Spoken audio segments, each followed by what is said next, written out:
Eh bien, rebonjour à tous et à toutes. Et bienvenue dans notre assemblée. Je voulais un petit peu vous parler aujourd'hui de notre frère Paul. Parce que Paul, c'est un grand exemple, c'est une personne incroyable. Nous savons d'où ce qu'il est venu, de tout ce qu'il a fait.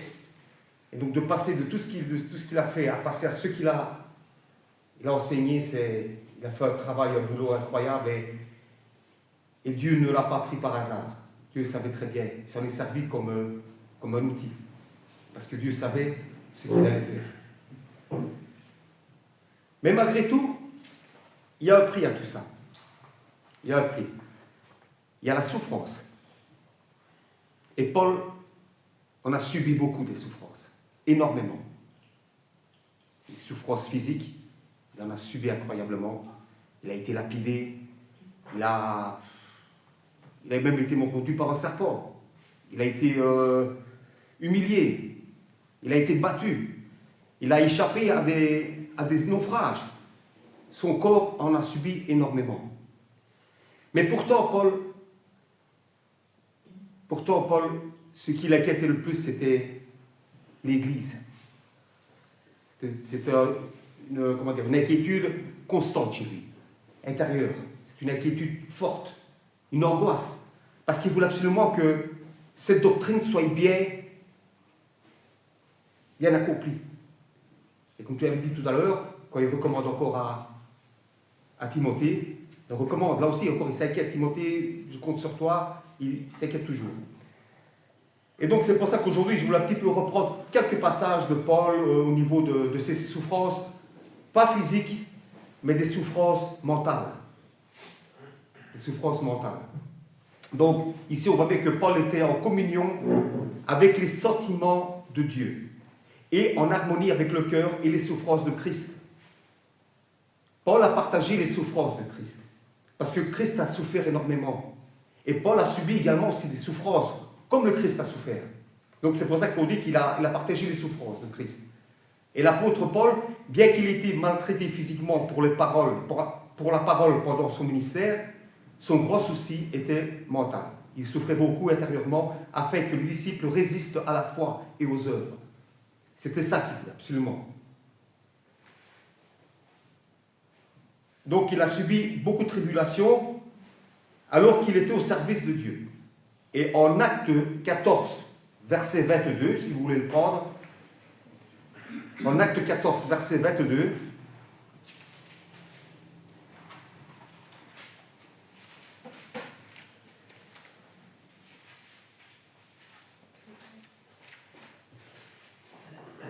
donc il est souligné, fortifiant l'esprit des disciples, les exhortant à persévérer dans la foi, et disant que c'est par beaucoup de tribulations qu'il nous faut entrer dans le royaume de Dieu.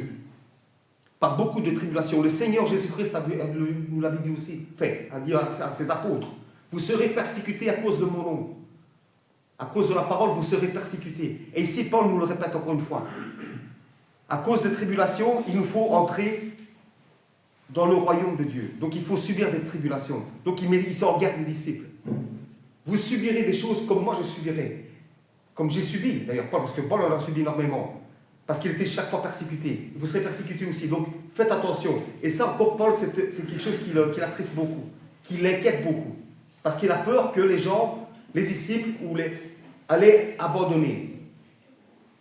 Allaient se sentir humiliés, allaient se sentir frappés, battus pour la parole, pour cette parole. Donc là, il avait peur énormément. Il voulait qu'on soit fort et on doit subir des tribulations si on veut rentrer dans le royaume de Dieu. La grande détresse face au péché qui submergeait la société. En Actes chapitre 17, verset 16, je peux vous lire si vous voulez, Paul les attendait à Athènes. Il sentait au-dedans de lui son esprit s'irriter. Encore une souffrance. À la vue de cette ville pleine d'idoles, il s'entretenait donc dans la synagogue avec les Juifs et les hommes craignant Dieu, et sur la place publique chaque jour avec eux qu'il rencontrait. quand Paul est allé à Athènes et qu'il est rentré dans cette ville et qu'il a vu toutes ces statues, ben, comme il dit ici, hein, donc intérieurement, ben, il s'est senti son esprit irrité. Il dit, mais comment est-ce qu'on peut encore, comment est-ce qu'on peut, lui qui sait très bien que Dieu existe, il sait très bien que le Seigneur Jésus-Christ, ce qui nous a porté, comment est-ce que les gens sont encore dans l'ignorance et comment est-ce qu'ils peuvent vivre encore avec des statues et que c'est tout des idoles? Alors qu'il manquait ici, donc, voilà, je veux dire, donc, voyant l'idolâtrie, la corruption morale, Paul a été indigné et profondément attristé. Son esprit a été bouleversé à la vue des gens qui étaient perdus et avaient besoin d'être sauvés. Donc, il y a encore cet exemple aussi avec ce Dieu inconnu quand il est arrivé à Athènes. Ils avaient mis, les Grecs, un Dieu inconnu. On ne sait pas. Faites ce que vous voulez, mais on ne sait pas c'est qui. Donc, les Grecs savaient très bien qu'il y avait certainement un Dieu, mais il avait tous les idoles. Ils n'avaient pas compris que c'est celui justement qu'on ne voit pas qui était le plus important que de toutes ces statues-là. Parce qu'à chaque fois, ils mettaient des idoles. Je ne sais pas si c'est avec Paul et Barnabas, ou Paul et Pierre, quand ils ont fait des miracles en Grèce, et qu'on leur a dit, voilà le dieu Jupiter, et voilà le dieu Mercure. Paul et Barnabas. Donc on les avait déjà nommés des dieux de Jupiter, alors que Paul, ben, il s'est déchiré, ils se sont déchirés les amis. Mais qu'est-ce que vous faites? Pourquoi vous dites ça? Qui vous dit qu'on est des dieux de Jupiter? On est des êtres humains comme vous. Qu'est-ce que vous nous dites là? Donc ils ne comprenaient pas non plus. Et c'est pour ça qu'il était attristé quand il s'est vu arriver dans cette ville et qu'il voyait tout. Et maintenant, si on va à Athènes, et si on va en Grèce, ce sont des chrétiens. Orthodoxes, mais ce sont des chrétiens. Mais ils ne prient plus les statues. Enfin, ils ne prient plus les statues. Les fameux dieux, comme ils disaient. Ils savent très bien qu'il n'y a qu'un seul Dieu. Mais malheureusement, bon. Il reste encore des statues, des saints qui sont dans l'église. Ça, c'est autre chose. En servant le Seigneur avec beaucoup de larmes, en Actes chapitre 20, verset 19, servant le Seigneur en toute humilité avec les larmes et au milieu des épreuves que me suscitaient les orgueils des Juifs. Parce que les Juifs, ils continuaient toujours. Rien à faire. Ils revenaient à chaque fois. Ils revenaient à chaque fois à l'affût. Ils revenaient toujours pour lui mettre des embûches, pour lui mettre des entraves. Et ça, Paul en a souffert beaucoup. Il en a souffert beaucoup parce que ça, il savait très bien, lui.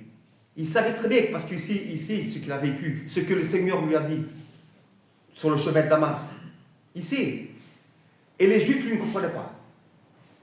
Et en plus, surtout que c'était quelqu'un qui était un docteur de la loi, donc qui était avant, et qu'il passait maintenant comme chrétien.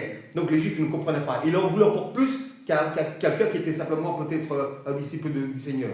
Parce qu'il dit comment, toi tu étais de la loi et maintenant tu changes comme ça.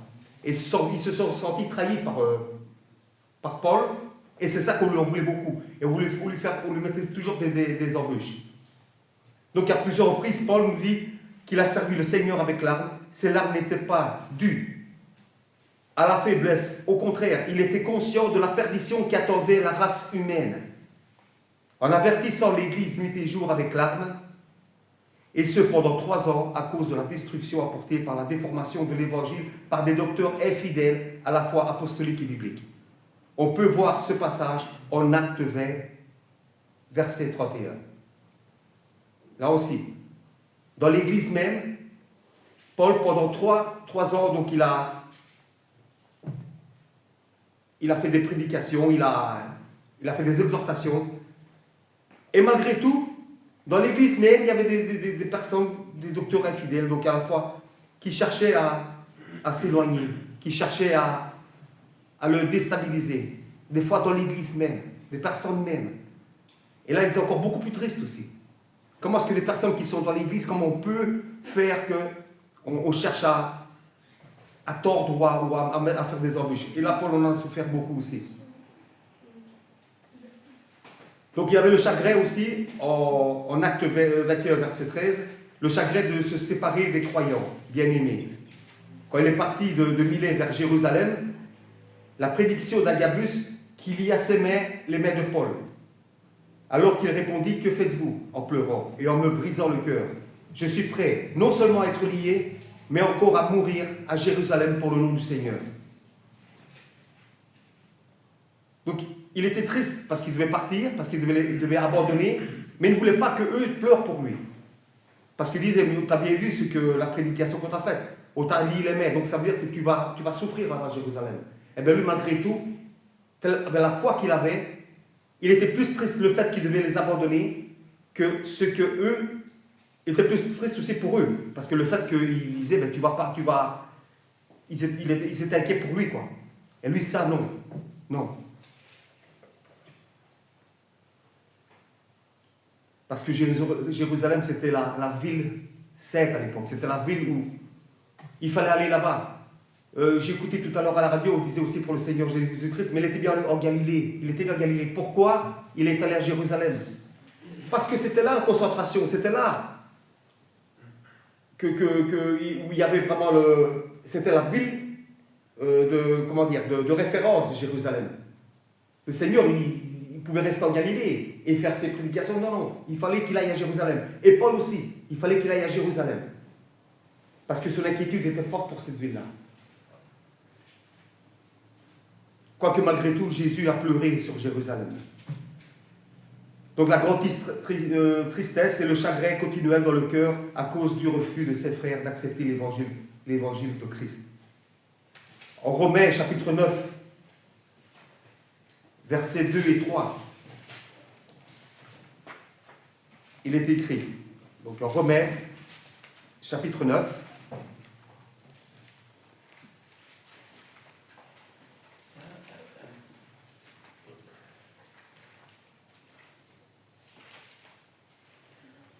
donc, Romains chapitre 9, versets 2 et 3, il est écrit « J'éprouve une grande tristesse, encore une douleur, une souffrance de Paul.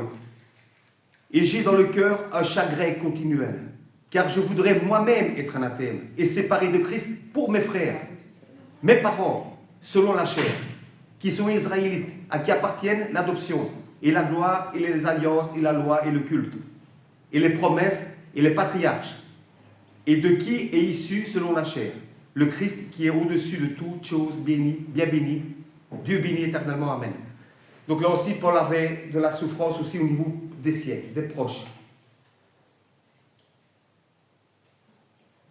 Mais il ne pouvait pas abandonner pour se mettre avec ses frères, ses parents, tous ceux qui n'étaient pas avec lui. Il ne pouvait pas. Parce qu'il savait très bien, il connaissait très bien, il connaissait la vérité. Et il ne pouvait pas. Dieu s'est servi de lui, Dieu avait besoin de lui. Et il ne pouvait pas dire j'abandonne, je reste avec mes... Il aurait bien, s'il fallait, je serais bien resté avec ses parents et tout, mais non, il ne pouvait pas. En servant le Seigneur avec beaucoup de larmes, il dit ici, voilà, car je voudrais moi-même être anathème et séparé de Christ pour mes frères, mes parents selon la chair. Le vœu de mon cœur et ma prière à Dieu pour eux, c'est qu'ils soient sauvés. Donc il y avait encore l'espérance et l'espoir qu'un jour peut-être ils se retourneraient vers le Christ.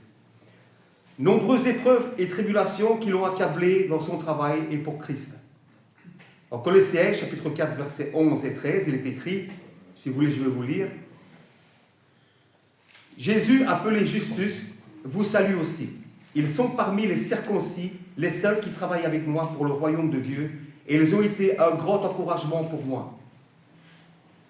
Épaphras, qui est l'un des vôtres, vous salue, serviteur de Jésus-Christ. Il ne cesse de combattre pour vous dans ses prières, afin que vous teniez bon, comme des hommes mûrs, pleinement disposés à faire toute la volonté de Dieu. Je lui rends en effet ce témoignage, il se dépense sans compter, pour vous, pour ceux de la Odyssée, et pour ceux de Hierapolis. » Donc là, on sent que Paul se sent un petit peu réconforté malgré tout, parce que, bon, il voit. Il voit que malgré tout, parmi les circoncis, il y a des gens qui travaillent avec moi pour le royaume de Dieu. Donc il se sent un petit peu encouragé, malgré les souffrances qu'il a, et il voit qu'il a quand même des disciples qui tiennent bon. Douleur à cause du péché toléré dans l'Église. Là encore un autre souci. Dans 1 Corinthiens chapitre 5, versets 1 et 2. Et verset 6, chapitre 6, versets 8 et 10. On entend dire généralement qu'il y a parmi vous de l'impudicité et une impudicité telle que ne se rencontre pas même chez les païens. C'est au point que l'un de vous a la femme de son père. et vous êtes enflé d'orgueil, et vous n'avez pas été plutôt dans l'affliction, afin que celui qui a commis cet acte fût ôté du milieu de vous. Donc comment est-ce que lui-même, Paul, il réagit? Il réagit mal, parce qu'il dit c'est pas normal. Comment est-ce qu'il peut encore exister? Moi-même, je vous apporte la bonne parole. Je suis là et vous acceptez encore certaines choses qui ne sont pas correctes dans cette église. Vous êtes en train de tâcher cette église. Comment est-ce qu'on peut accepter? Comment est-ce qu'on peut tolérer ça? Donc c'est une chose qui l'inquiétait également, la tolérance. Il faut que pour être dans la parole, il faut être bien droit, bien correct, bien et strict. Et on ne peut pas commencer à laisser aller des choses comme ça. C'est trop facile. Comme dirait aujourd'hui, on arrondit les coins. On n'arrondit pas les coins. Il y a les coins, mais il faut bien les suivre. C'est trop facile alors. Et c'est ce que les gens, des fois, cherchent encore aujourd'hui. Oui, mais Dieu, ça, je pense qu'il acceptera. Dieu, ça, je crois qu'il acceptera. Donc on peut le faire. On peut un petit peu, pas trafiquer les paroles, mais on peut rajouter une chose dans l'autre, on peut enlever une chose. Mais non. Non. On doit suivre lettre par lettre pour ce qui est marqué. Ça ne fait pas de nous des gens qui sommes comme ça. C'est pas possible, c'est compliqué. Mais on doit chercher le maximum à faire de son mieux pour bien suivre la parole. Pour ce que le Seigneur nous a apporté.